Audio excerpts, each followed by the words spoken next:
Hello, my beautiful friends. 5 simple ways to deal with difficult people. I want you to think of a time when you were interacting with somebody that was difficult. What was your body saying to you? Maybe you could feel your heart starting to race.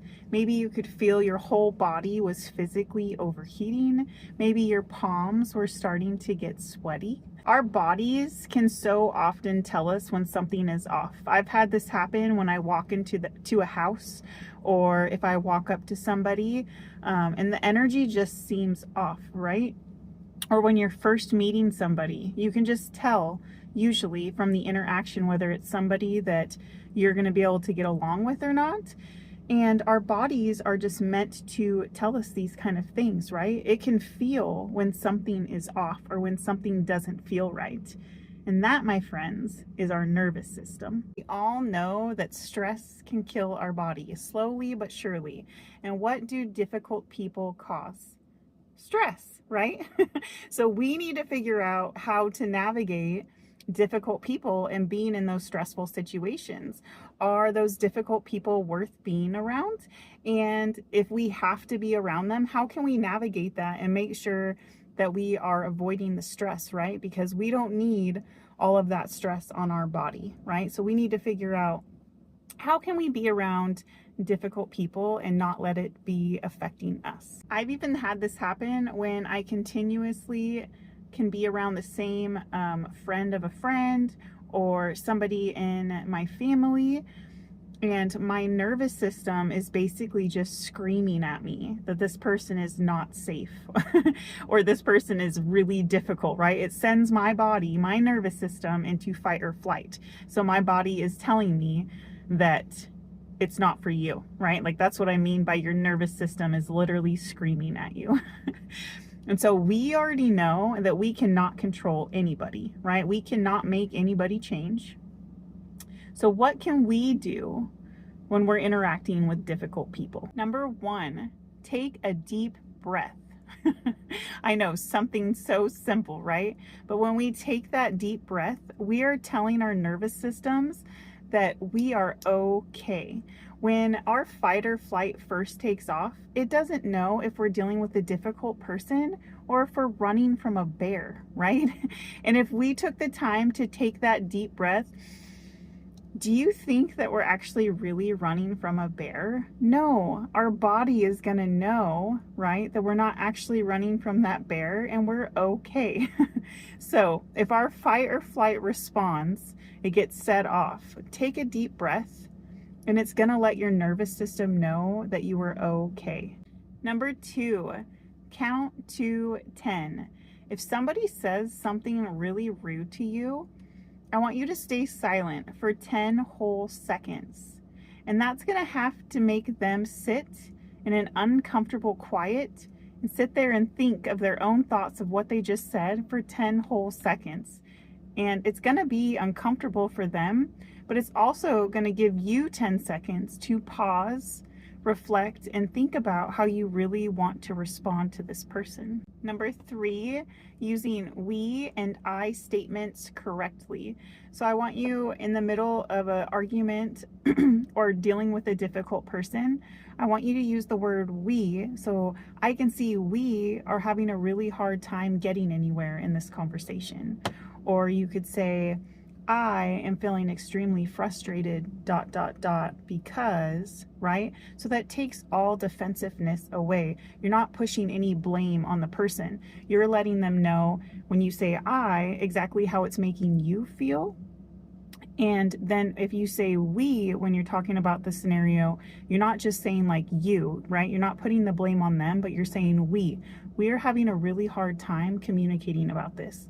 Or I notice right now we are having a really hard time understanding each other right now. Maybe we should come back at it later, right? Do you see how that takes the defensiveness and the blame off of somebody and lets them know that you want to go about it as a team?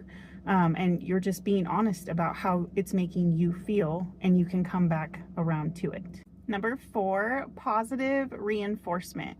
So I want you to think about, if you're a parent, back to when you were potty training, or maybe you still are your child, and what does it take in potty training, right? Maybe it's hugs and kisses and praises, positive reinforcement. Maybe you use candy, but you encourage your child to know that they're doing good and to make them feel seen, okay?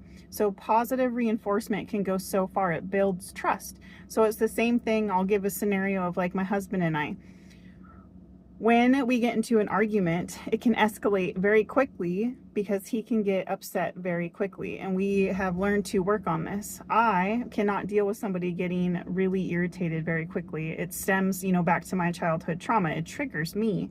And for him, it's very easy for him to escalate. And so we, over the years, have had to work through, like, I don't respond well to that, okay? And he used to not respond well to me not being able to talk right there, then and there. Like, we both have our faults there. But I'm gonna give this scenario. So I've asked him, if you're feeling really upset, instead of talking at me in a tone that triggers me, do you think that you could walk away until you're calm and could have like a calm and collected conversation with me? So that way we both can get somewhere, right? And so he has worked so hard on this, and I had to catch myself. Like, he actually had to call me out on it, that, hey, I've really been working on this and I don't feel like you notice it.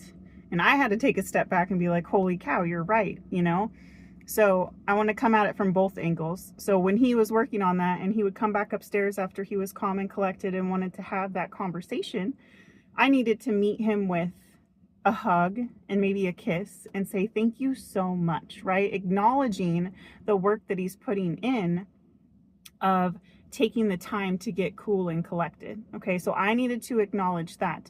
And then when he comes up and does that, like, he needs that positive reinforcement from me as well, right? So I need to acknowledge it, saying the thank you, giving a hug and a kiss, whatever it might look like for you. And then really acknowledge it for him and say, hey, you know what? Thank you so much. I have realized that you are really working on this, and I know it's not easy. Okay, but that is going to build trust, right? And just appreciation. And it's going to make them feel seen and let them know that you see the hard work they're putting in. So positive reinforcement is going to build trust and make them feel seen and appreciated. And I highly recommend positive reinforcement. Number 5, knowing when to walk away. And this kind of stems back to what I was just saying, but this can work so well. Have you ever been in a conversation where it's just getting too heated and it's escalating too quickly and you just know you're not going to get anywhere? It's okay to say, you know what, I need to take a moment. I need to walk away from the situation, and I just need some time for us to cool down, right? You could even say we. I can see that we are not getting anywhere right now. We are both too worked up. We need to come back around to this when we both cooled down. And that's going to go so far, because it's going to not only acknowledge that you both need time to cool down, but when you get so worked up and angry, you can say like super hurtful things that you just don't mean. You're just saying it in the heat of the moment. And I've been guilty of that, and I've received that, and I know how it feels. And so if you're somebody that does do that, or you've been on the receiving end, we all know we should have walked away like 10 seconds prior, right? To not get to the point of where we're going to say mean and hurtful things that we just flat out don't mean. We're only saying them out of anger. So sometimes it's best to just walk away and disengage completely.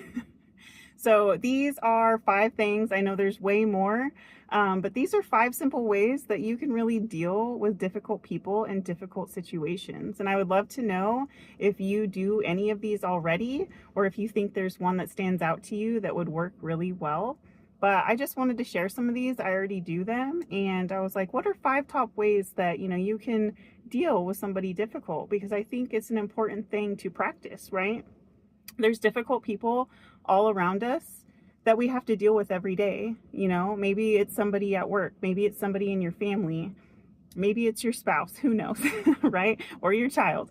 But there are scenarios and people in this world where you're going to be around them every day.